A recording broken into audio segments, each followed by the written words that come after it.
Uncle Trev, Old Tip, and the Hot Water Bottle by Jack Lasenby. Frost, said Uncle Trev. You can call this frost. I looked at the ice on the windows and thought of the ice on the puddles. I'd have to crack with my bare feet on the way to school. There'd be cobwebs sparkling white between the fence wires.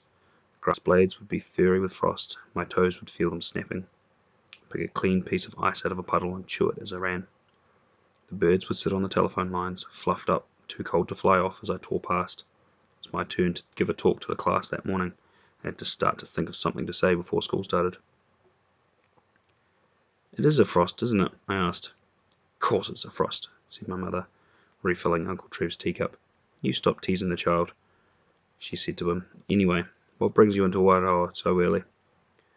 I came into town to buy a hot water bottle, he told her.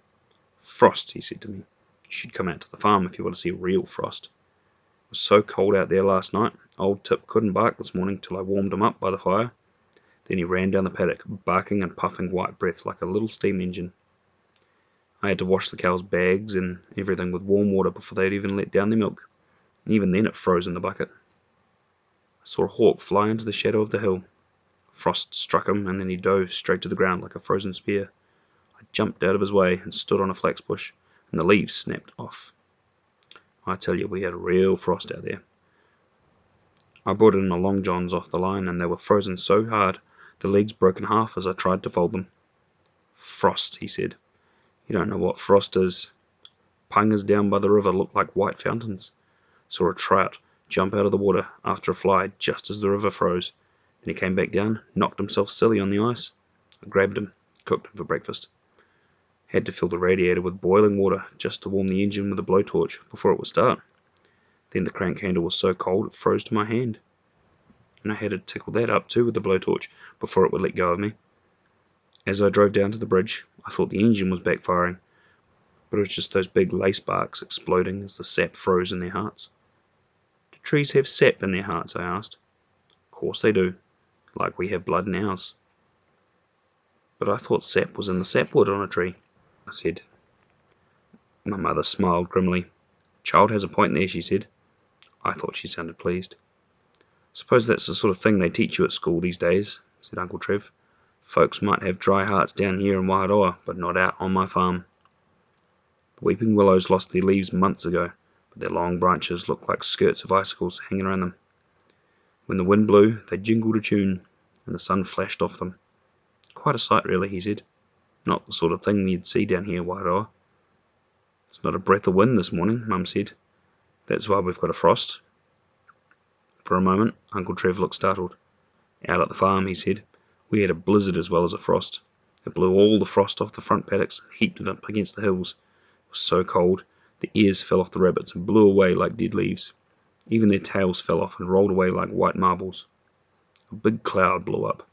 When it came into the shadow of the hills, it turned solid, frozen hard by the frost. You should have heard it crunch when it banged into the hills. It was still stuck there when I left home. There's not a cloud in the sky this morning, Mum said. If there were clouds, there'd be no frost. Frost, said my uncle. I tell you what, you don't know you're alive down here on Wairau. I had to call in here for a cup of tea because mine froze in mid-air as I poured it, between the teapot and my mug. I didn't dare cut the butter to put on my toast. Why not? Would have splintered, said Uncle Trev. Piece would have gone in my eye. Pity a splinter didn't get in your tongue, said my mother. Uncle Trev didn't hear her. The smoke going up the chimney was so cold, when it got to the top, he said, it fell down again.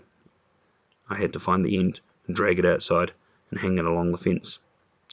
It'll warm up eventually and blow away once the sun gets on it. It was cold when I went to bed last night, I said. So Mum gave me the hot water bottle and took it out when she went to bed. When I went to bed last night, said Uncle Trev, my teeth chattered so much I had to put them under my pillow just to keep them quiet. Then my toes rattled together like stick being dragged along corrugated iron. I didn't sleep a wink all night. Don't you have a hot water bottle? I asked. Yep, but I let old Tip have it until I went to bed, said Uncle Trev. Then, when I wanted it, he just growled and showed his teeth. He thinks he's smart, but I'm going to fix him tonight. I won't fill his bottle, and he can just put up with the cold. I'm going down to the store now for a new one. I'll hide it from old Tip so he doesn't know I've got it. Old Tip, said Uncle Trev scornfully. He thinks he's the cleverest dog in creation, but he still doesn't know how to get himself a hot water bottle. He can fill it with water all right, but he has trouble getting the top screwed in, and it leaks on him during the night. Happens to him every time. Not really that bright, old Tip. When Uncle Trev left, I was going off to school too, so I went out with him to say hello to old Tip, who was sitting in the front of the truck. See, said Uncle Trev, he stayed out here to keep warm from the engine. Mum wouldn't have let him inside into her kitchen anyway, I said. See, my hot water bottle underneath him, said Uncle Trev. He insisted on bringing it. Don't go trying to lift it up, or he'll take the piece of your hand. He'll think you're after the hot water bottle. I could see the hot water bottle under old Tip. He was pleased to see me, though. He stuck his head out the window and wagged his tail, and I scratched behind his ears. He always liked that. I felt sorry for him. When they drove off, and I hoped Uncle Trev would feel sorry for him too and fill old Tip's hot water bottle when he went to bed that night. As I ran down the road to school, the ice in the puddles cracked under my bare feet like glass. Mr. Jones would have made cocoa for the bus kids. They had to have it because the wind blew through the canvas sides and they froze. I was going to tell the class about the great frost out on Uncle Trev's farm and about old Tip and his hot water bottle.